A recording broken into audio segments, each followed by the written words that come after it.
Welcome back to my interview with Mohammed Sabaneh. He is a political cartoonist and he's just published this new book, White and Black Political Cartoons from Palestine. Mohammed, thank you again for joining me. Thank you. So Mohammed, in segment one, we were discussing Donald Trump's visit to Israel. And we also were talking about political prisoners that are on a hunger strike and the nature of their resistance. We were talking about not only are they fighting for better conditions, more visits, ability to improve their conditions while in prison, but they're not just criminals in there. They're actually political prisoners who are a part of a movement who is struggling for liberation and freedom.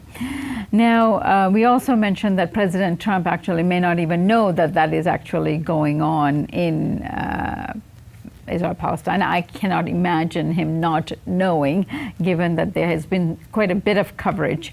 But one of the interesting things is that Mahmoud Abbas was just here in Washington as well. And he was here talking to President Trump prior to his visit, and now President Trump is visiting Israel.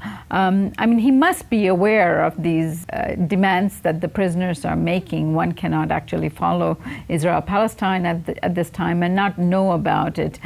Do you think it's a deliberate omission not to acknowledge it? And will Abbas actually bring up this issue when he is discussing or meeting President Trump? I hope he will do it, because it will be a great pressure in Israel to accept the demands of the Palestinian prisoner. And this is, I think, his role, and this is his duty to tell Mr. Trump about what's happening inside the Israeli prison. I hope that, but I don't know if it will happen or not. He's been here in the 1st of May, and actually I was in D.C. also. And I don't know if he tell him about the Palestinian prisoner or not, but we certainly didn't see it reported. Yeah, he has another chance to. From his visit to D.C. until now, Trump visited the region, and the Palestinian was in hunger strike and still in this hunger strike. I think this is his duty now to tell him what's happening there. As we speak, there is a cultural festival going on in Ramallah. Now, even in my introduction, I mentioned the fact that Palestine is unique in terms of the kinds of forms of resistance that are being used in art as a very unique part of that. And you're a critical figure in that, not only in terms of this publication, but your work comes out daily in newspapers and portray the struggle that's going on. Do you feel that your collective work is having an impact? Yeah, sure. And you can't, unfortunately, but you can see the reaction from the Israeli government and supporter for Israel as an impact from my cartoon. They refused my cartoon, and they always attack me and attack my friends as a cartoonist because we are doing this cartoon. And this is something very important because they feel that the cartoon is something very important. And you know what's happening with Naji Al-Ali as a Palestinian cartoonist, what happened with Ghassan Kanafani, and a lot of Palestinian creative during all of the Palestinian history. And I know that the cartoon is a very important tools to resist against the occupation and to raise the awareness for the people around the world about what's happening in Palestine. And I choose this kind of art because I know how much it's very important kind of art to resist. And we have a huge legacy from the Naji Al-Ali cartoonist, and we should keep work in the same school, at the same way, to fight against the occupation and to resist, to have our freedom in our homeland. Now, as a cartoonist, what was your reaction to the Charlie Hebdo attacks in Paris and the kinds of cartoons that they were portraying? And it became a huge controversy because of the way in which Arabs were portrayed in the covers and inside the pages of Charlie Hebdo. But at that moment, what was your reaction? Actually, I I published a lot of cartoon against what's happening for the cartoonists there, and I was against what's happening for the cartoonists in Charlie Hebdo, and I published my cartoon in Cartoon Movement website, and a lot of my colleagues in Palestine, the Arab world, was against what's happening there. But at the same time, I'm not agree with their cartoon, and you should keep the peaceful environment in your country between all of the people, Muslim, Christian, Jewish, and all of these people. Why you want to provoke this hates between the people?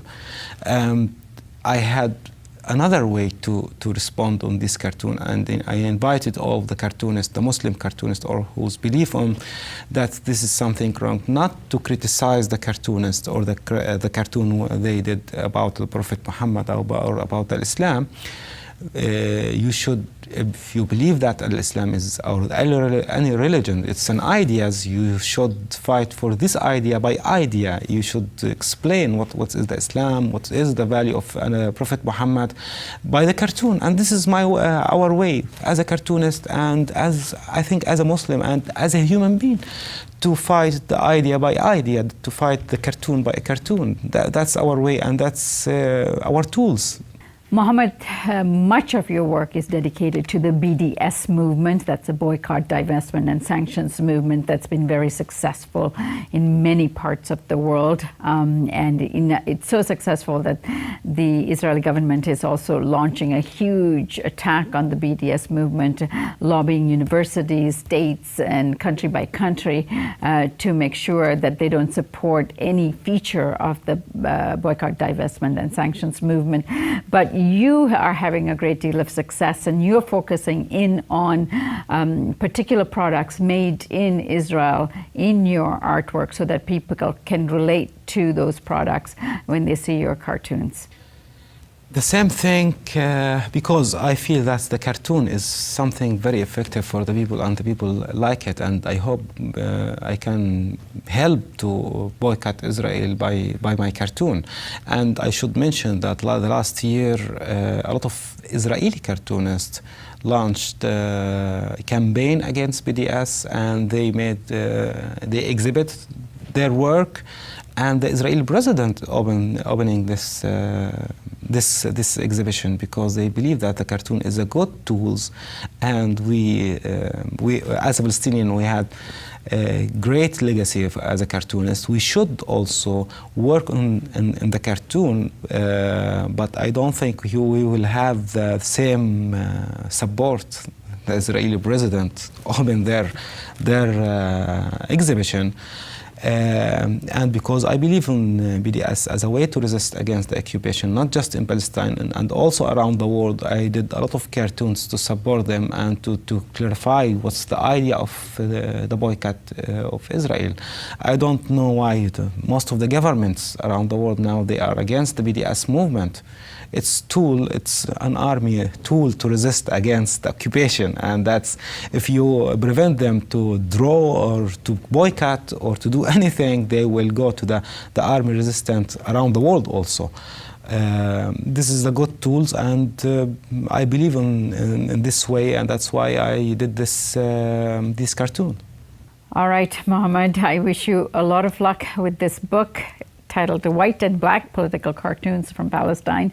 You're on a book tour, and I hope you, the listeners, get to see his work and his talks in some way. And I hope that this interview has contributed to promoting this book. I thank you. Thank you. And thank you for joining us here on the Real News Network.